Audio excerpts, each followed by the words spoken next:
अल्लाह मानने वालों, अल्लाह से डरने वालों, तुम शराब मत पियो, तुम नमाज मत पढ़ो, तुम नमाज के करीब मत जाओ। जब तुम नशे में हो तब, जब तुमने शराब पी हो तब तुम नमाज मत पढ़ो। जैसे अभी वो हमारे हबीबुर रहमान साहब बता रहे थे ना, प्याज खा लो तो हमारी मस्जिद के करीब न जाओ। जब तक प्याज की बदबू रहती है तब तक नहीं, लेकिन आजकल प्याज की बदबू बहुत जल्दी ख़त्म भी हो जाती है। आप प्याज अगर खाए हैं तो अब 15-20 मिनट रुकने की ज़रूरत नहीं है। कच्ची प्याज खाने के साथ अगर सलाद में आप खाए हैं तो फ़ौरन आप उठिए और मिसवाक कर लीजिए और फ़ौरन, या टूथपेस्ट वगैरह जो आप इस्तेमाल करते हैं वो आप ले लीजिए, फिर उसके बाद जा सकते हैं आप। लेकिन ऐसे नहीं, प्याज खाई कच्ची और वज़ू बना एकदम चले गए, तब नहीं जा सकते। यहाँ अल्लाह ताला ने शराब को बाउंड कर दिया है एक मुतय्यना वक्त के लिए। क्या कहा? जब तुम नशे में हो तो नमाज मत पढ़ो, नमाज के करीब मत जाओ। कब? जब तुम नशे में हो, होश में हो, पता ही नहीं क्या पढ़ना चाह रहे हो। अल्लाह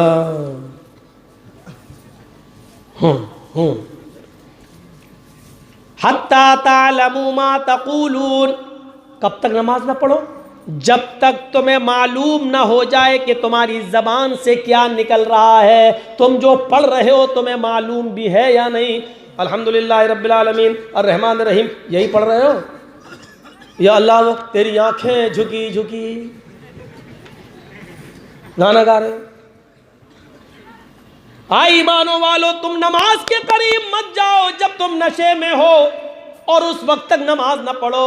हत्ता तालमू मा तक़ूलून, जो तुम जानते हो, जो तुम पढ़ रहे हो वो तुम समझने न लगो, वो जान जाओ कि हम क्या पढ़ रहे हैं। असल में ये आयत एक पस मंज़र रखती है, सबब वुरूद। ये आयत कब नाजिल हुई? एक अंसारी सहाबी ने हज़रत अब्दुर्रहमान इब्न औफ की दावत कर दी, खाने में हज़रत अली को भी बुला लिया। अभी शराब हराम नहीं हुई थी, सुनिए, अभी शराब हराम नहीं हुई, और मदीने में दावत हो गई। अंसारी नौजवान ने दावत कर दी, और किसकी दावत की? एक अब्दुर्रहमान इब्न औफ की और हज़रत अली की। हज़रत अब्दुर्रहमान इब्न औफ ने खाना खाया, हज़रत अली ने भी खाना खाया, उस अंसारी ने भी खाना खाया। शराब हराम नहीं हुई थी। खाना खाने के बाद शराब का दौर चला। कैसी होती है हम लोगों को नहीं, होंगे बहुत से लोग उसका टेस्ट भी जानते होंगे। और फिर कैटेगरीज भी अलग अलग, अंगूर का टेस्ट अलग, खजूर वाली का अलग, ताड़ी का अलग, चावल को सड़ा के बनाया जाए तो उसका अलग। अब मुंह लगने की बात है, किसी को गोरू मुंह लगा हुआ है, किसी को खस्सी मुंह लगा हुआ है, किसी को देसी मुर्गा, किसी को पोल्ट्री, है अलग अलग। शराब का दौर चला, शराब पी सबने। जब हराम ही नहीं हुई थी तो पीते थे। शराब पीने के बाद अब चढ़ने लगी दिमाग में, और उसी वक्त अजान का टाइम हो गया, नमाज का, मगरिब का। अजान की आवाज आने लगी, और किसी ने इन्हीं तीनों में से किसी को इमाम बना दिया नमाज पढ़ाने का। चलो पढ़ाओ नमाज। अब चढ़ी तो थी, अब पीने वाला किसी को समझता है कुछ?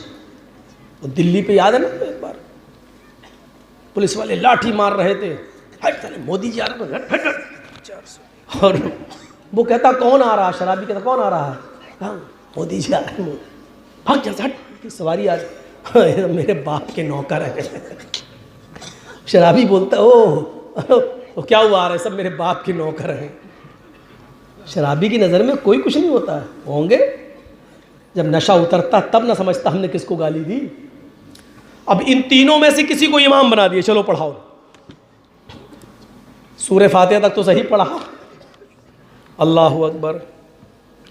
अल्हम्दुलिल्लाह रब्बिल आलमीन अर्रहमानिर रहीम मालिकि यौमिद्दीन इय्याका नअबुदु व इय्याका नस्तईन इहदिनस सिरातल मुस्तकीम सिरातल लज़ीना अनअमता अलैहिम गैरिल मग़ज़ूबि अलैहिम वलज़ाल्लीन आमीन।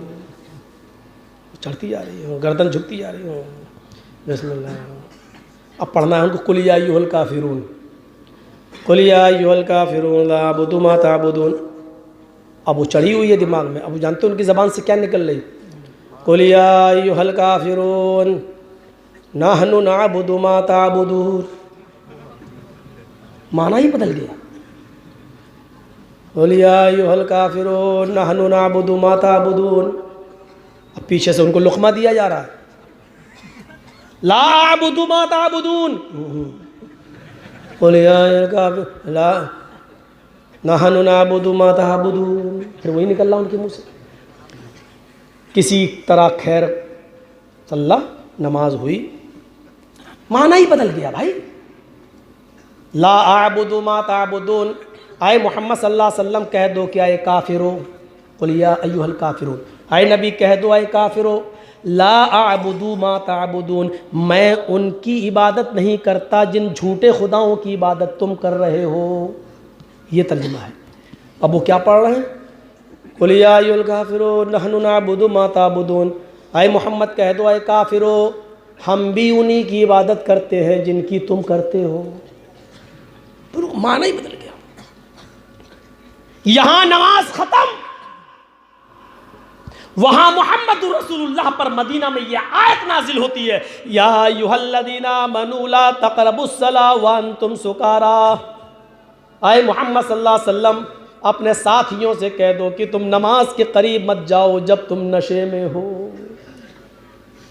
नौजवानों, इतनी ख़राब चीज़ है जो कुरान को बदलने पर मजबूर कर रही थी, इतनी ख़तरनाक चीज़ है जो सहाबा किराम जैसी हस्ती भी कुरान को गलत पढ़ने लगी और उन झूठे खुदाओं की इबादत का मरसिया गाने लगी, जिनकी इबादत न करने के लिए और जिनकी इबादत से रोकने के लिए अल्लाह ताला ने 1 लाख कमोबेश 1.25 लाख अंबिया किराम को इस दुनिया में भेजा और उसकी आखिरी कड़ी जनाब मोहम्मद रसूलुल्लाह को उतारा। इतनी खतरनाक चीज, और कैसे आज तुम्हारे हलक के नीचे उतर जाती है, शर्म नहीं आती। हाय ईमान वालो, तुम नमाज के करीब मत जाओ जब तुम नशे में हो, और उस वक्त तक नमाज मत पढ़ो हत्ता तालमू मा तक़ूलून, जब तक कि तुम्हें खुद मालूम ना हो जाए कि तुम अपनी ज़बान से जो कह रहे हो वो समझ भी रहे हो या नहीं समझ रहे हो, समझ भी रहे हो या नहीं समझ रहे हो, ये है। लेकिन अभी भी हराम नहीं हुई, यहां तक एक बाउंड लगा दिया, अब हराम हो रही है। कब? सुनिए, मदीने के अंदर एक महफिल सजी हुई है, अंसारी भी मौजूद है, मुहाजिरीन जो मक्का से हिजरत करके गए मदीना में वो भी मौजूद हैं। महफिल सजी है, मक्के के मदीने के अंसार और मुहाजिरीन उस महफिल में शामिल हैं। कई लोग हैं, कोई जश्न है, कोई शादी है, कोई तकरीब है, उसमें सब शामिल हैं। खाना खाते हैं और शराब का दौर चलता है। लेकिन जब शराब के नशे में आए तो एक दूसरे के गरीबान पकड़ने लगे। मैं मुहाजिर हूं, एक कहता मैं कुरैशी हूं, मोहम्मद रसूलुल्लाह कुरैश खानदान में आए, मेरा खानदान सबसे अफजल। दूसरा कहता तुम भूखे थे, नंगे थे, तुम्हें तो तुम्हारी कौम ने जूते मार के भगाया, हमने तुम्हें पनाह दी, हमने अपने घरों में तुम्हें जगह दी, हम अफजल हैं। वो कहते नहीं कुरैशी अफजल, ये कहते नहीं अंसारी अफजल। एक दूसरे से बढ़ने लगा, कोई छोटा बनने के लिए तैयार नहीं। करीब था कि तलवारें निकल आए, एक दूसरे की गर्दनें मारने लगे शराब के नशे में। मैं बड़े बाप का बेटा हूं, मैं कुरैशी हूं, मैं फला हूं, मैं मुहाजिर हूं, मैं नबी अकरम के खानदान का हूं। वो कहता है कि मैंने तुम्हें पनाह दी है, मैंने तुम्हें जगह दी है, तुम्हारे पास रहने को घर नहीं था, हमने ठिकाना दिया है, तुम्हारे पास कमाने को खेती बाड़ी नहीं थी, हमने तुम्हें खेत दिया है, हमने तुम्हें अनाज दिया है, हम तुमसे अफजल हैं, हम बड़े हैं। कोई छोटा बनने के लिए तैयार नहीं। जब मामला से ज़्यादा बढ़ गया, किसी तरीके से मोहम्मद रसूलुल्लाह ने संभाला। उस मौके पर मुकम्मल तौर पर शराब की हुर्मत का ऐलान कर दिया जाता है। इन्नमल खमरु वल मैसिरु वल अंसाबु वल अज़लामु रिज्सुम मिन अमल शैतानी फज्तनिबूहु लअल्लकुम तुफ्लिहून। अब शराब हराम हो रही है। क्या कह दिया गया? इन्नमल खमरु, हर किस्म की शराब, समझ रहे हैं, हर किस्म की। बहुत से लोगों के यहाँ ये अकीदा है, इशारा समझ लेना, बहुत से लोगों के यहाँ ये अकीदा है कि सिर्फ अंगूर से बनी हुई शराब हराम है, बस खजूर से, चावल से, इससे उससे बनाई जाए तो वो हराम नहीं है, वो आप पी सकते हैं। इसीलिए बहुत से लोग बीड़ी सिगरेट को हराम मानने से भी इनकार करते हैं। क्यों? क्योंकि वो जानते हैं कि ये खजूर से नहीं बनी है, वो कहते मकरू है।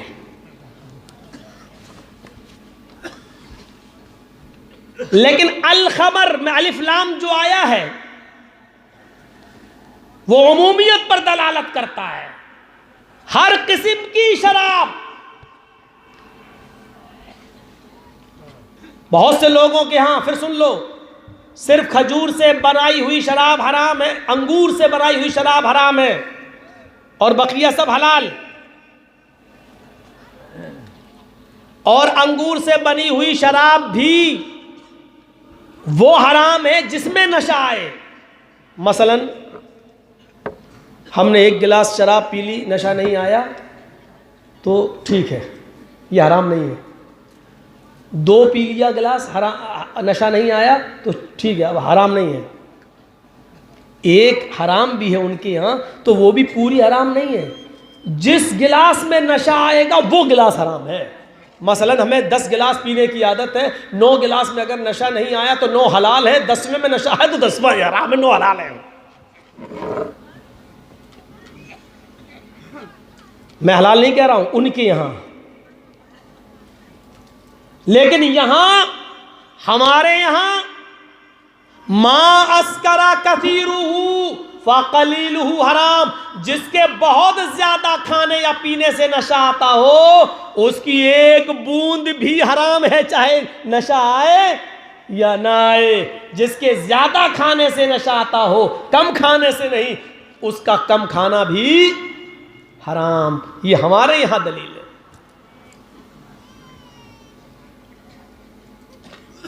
जानते हो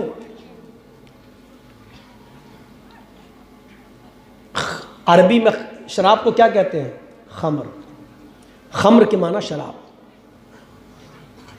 और औरतें जो दुपट्टा ओढ़ती हैं सर पे, ओढ़नी, उसको अरबी में क्या कहते हैं?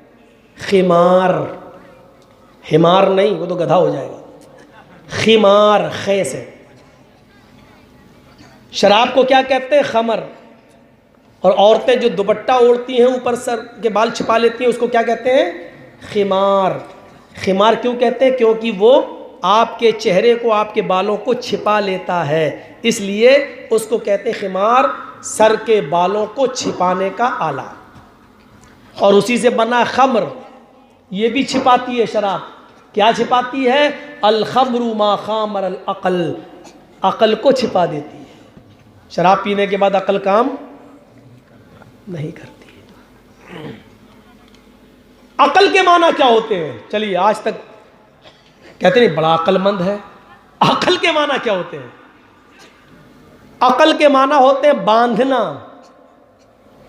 बांधना, जैसे ये बांध दिया इन्होंने, ये किसी को किसी चीज से बांध देना, उस बांधने को क्या कहते हैं अरबी में? अक्ल। और ऊंट के गले में रस्सी डाली और उस रस्सी को किसी दरख्त से बांध दिया, तो वो रस्सी को क्या कहेंगे आप? इकाल। इकाल, इकाल के माना रस्सी।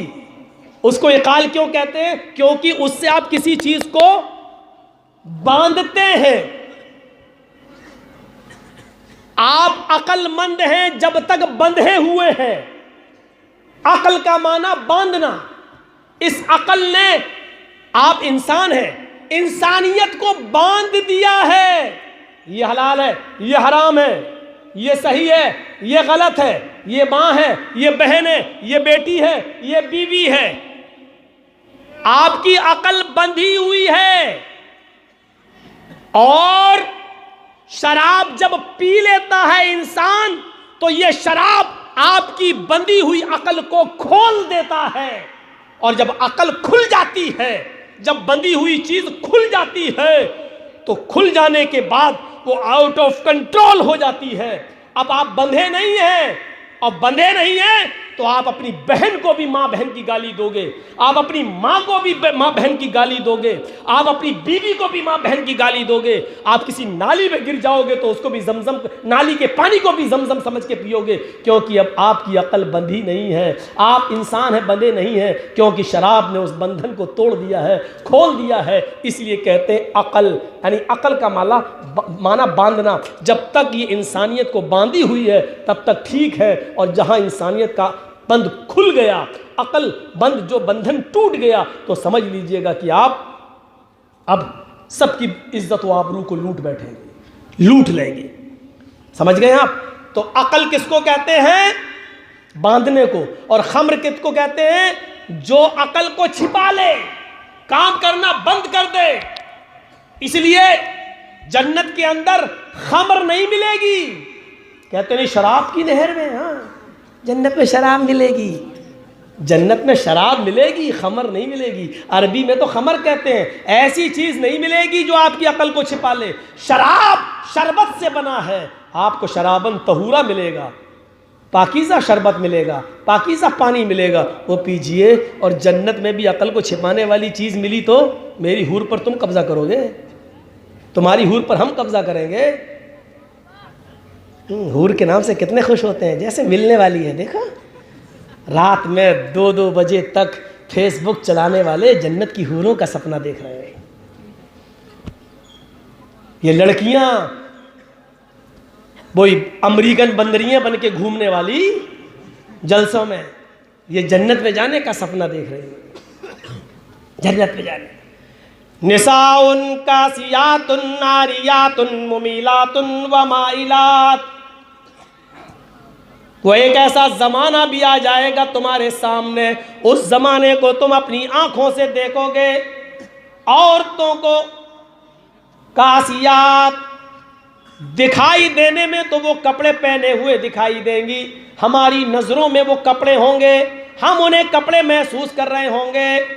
तुम अपने इस ज़माने में क़यामत से पहले ये मंज़र देखोगे कि औरतें कपड़े पहनेंगी, तुम उनको कपड़ा कह रहे होगे आरियात, लेकिन उनके कपड़ों में सब कुछ दिखाई दे रहा होगा। मोहम्मद रसूलुल्लाह फरमाते हैं कि कपड़ा पहनने के बावजूद भी वो नंगी होंगी। बताओ ईमानदारी के साथ, आज ऐसे कपड़े हैं? हमारे कॉलेज और स्कूलों में जाने वाली बच्चियां कौन से कपड़े पहन के जा रही हैं? सोचो। मुमीलातुन व माइलात, ऐसा बनाओ सिंगार करेंगी कि उनको देखे बगैर आदमी रह ही नहीं सकता, लड़का रह ही नहीं सकता। उनके मेकअप को, बनाओ सिंगार को देखकर वो उनकी तरफ माइल हो जाएगा, मुस्कुरा कर बातें करेगा, और जैसी वो उनकी तरफ माइल होगा तो ये भी उनकी तरफ माइल हो जाएंगी। इसको कहा जाता है फ्रेंडशिप। माइल होने को फ्रेंडशिप। कौन है? दोस्त हैं। फ्रेंड लिस्ट में लड़के रिक्वेस्ट भेजते हैं लड़कियों को, क्या मेरी फ्रेंड है, फ्रेंड है। ये इस्लाम में नहीं चलता फ्रेंड। लड़की भी कहती फ्रेंड है, लड़का हो। अब वो अलग बात, बॉयफ्रेंड नहीं नहीं नहीं, धीरे धीरे खुलती, हाँ बॉयफ्रेंड। अब तो बहुत आसानी से शॉर्टकट का जमाना, BF, GF, गर्लफ्रेंड, बॉयफ्रेंड।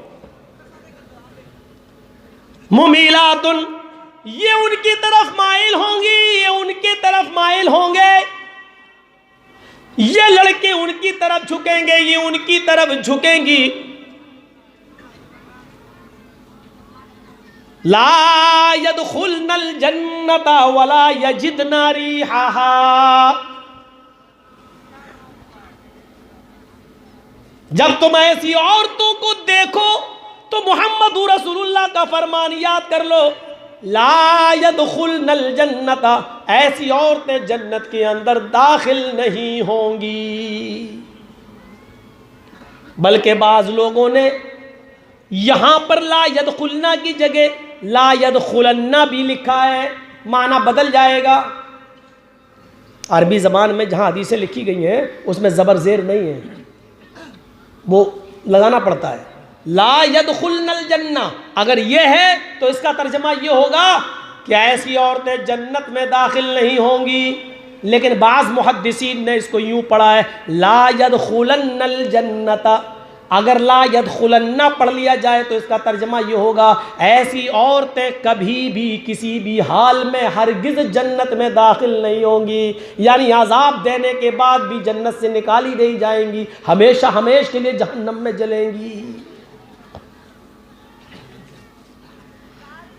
वला यजिदना रिहाहा, जन्नत में जाना तो बहुत दूर की बात, ये जन्नत की महक और जन्नत की खुशबू भी नहीं पाएंगी, इनको जन्नत की खुशबू भी नहीं मिलेगी।